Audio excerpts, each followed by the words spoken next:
These golden ears, they were made for Disneyland's 50th anniversary, and to me, they're all about firsts. Walt had a dream, and 50 years later, millions of people were living inside of it. And here I am, starting something new too. I'm brand new on YouTube, and that means no huge subscriber count, no viral videos yet. Just me sitting here telling you my story. But if there's one thing Frontierland teaches us, it's that firsts matter. Your first voyage, your first wild ride, your first step on the stage. And trust me, I have lived all three. Let's catch up on today's episode of Lady Boss of Finance.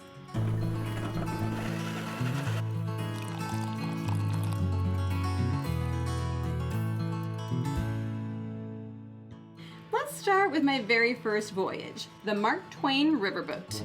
That is how my investing journey began. Slow, calm, and safe. When I first thought about investing, I was terrified I'd lose it all. I didn't grow up talking about money. I didn't have a finance degree.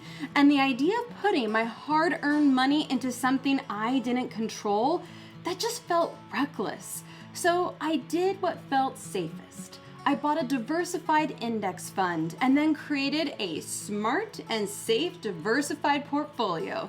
Nothing flashy, just steady. But here's the tension. Safe feels boring. And when you're starting with small amounts, you wonder, does this even matter? What difference does a few dollars a day make? That was the very first question I asked when I started investing. But here's the fact.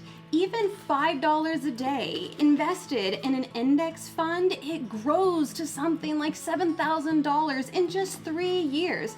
Not bad for, $5 a cup of coffee. It didn't feel exciting. There's no fireworks. It was my riverboat. Calm, steady, and the foundation for everything else. And it was what I needed at the time because diversification preserves wealth. But unlike concentration, as you can see, it doesn't grow fast. So eventually, calm waters weren't enough. I wanted to test the wild ride. Enter Big Thunder Mountain, the wildest ride in the wilderness. And for me, that was Bitcoin and technology stocks. I will never forget the first time I saw my Coinbase account shoot up. My $1,000 became $10,000 and oh man, did I feel unstoppable. But then the next week, $10,000 became $6,000. And just like that, my stomach dropped as fast as that first hill on Big Thunder. This was the exact opposite of safe. Every high felt euphoric, and every low made me question if I lost my damn mind. But here's the fact.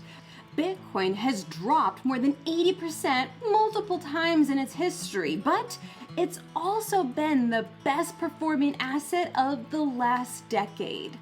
What I had to learn was this. The ride doesn't throw you off. You throw yourself off. If you panic, if you sell in fear, that's when you lose. So I held on, white-knuckled sometimes, but I stayed on the ride. And that chaos, it gave me something priceless. Discipline, courage, and a stomach that could handle the swings. But here's the twist. My scariest first, the one that really requires discipline and courage, wasn't about money at all.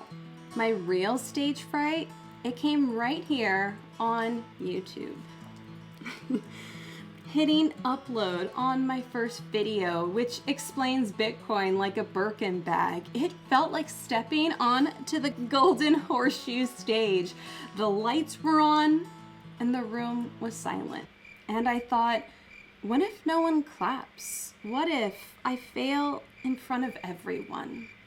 And here's the big meta truth. YouTube doesn't care if you're new. It looks at one thing, how the first viewers react. Do they watch? Do they comment? Do they stay until the end? That's what decides whether a video gets shown to more people or not. So I'm saying it plainly, I'm new here. I don't have a lot of followers, and the one consistent person who watches and posts on my videos is my mom. And shout out to you, Mom. And that means your reaction literally shapes whether this channel survives. But here's the payoff. Just showing up, just stepping into the light, that was the win. Because Frontierland isn't about safety or chaos. It's about courage. It's about daring to take the stage even when your knees shake. And I guess it's a good thing I'm sitting down talking to you right now, isn't it? Frontierland taught me this. Your first voyage will feel small. Your first wild ride will feel terrifying. Your first stage will feel vulnerable. But every first matters. Not because you were ready, but because you were brave enough to begin. These years, they remind me that one man's first dream became 50 years of magic when I bought these, and now going on 70 years this year as of 2025. And this channel, well, it's my new frontier. So here's my invitation. If you've ever felt terrified of your own first step, whether it's paying off debt or investing your first dollar or starting something new, you're not alone. I'd love for you to walk this frontier with me, because Frontierland showed me that every first matters. And Bayou Country, that's our next step. And that's where the grind really begins. Just like Princess Tiana, I am saving and investing every dollar I can. Side hustle, sacrifices, all of it to fuel my dream. Tell me in the comments what you're saving for right now and subscribe so you don't miss on our next Bayou adventure.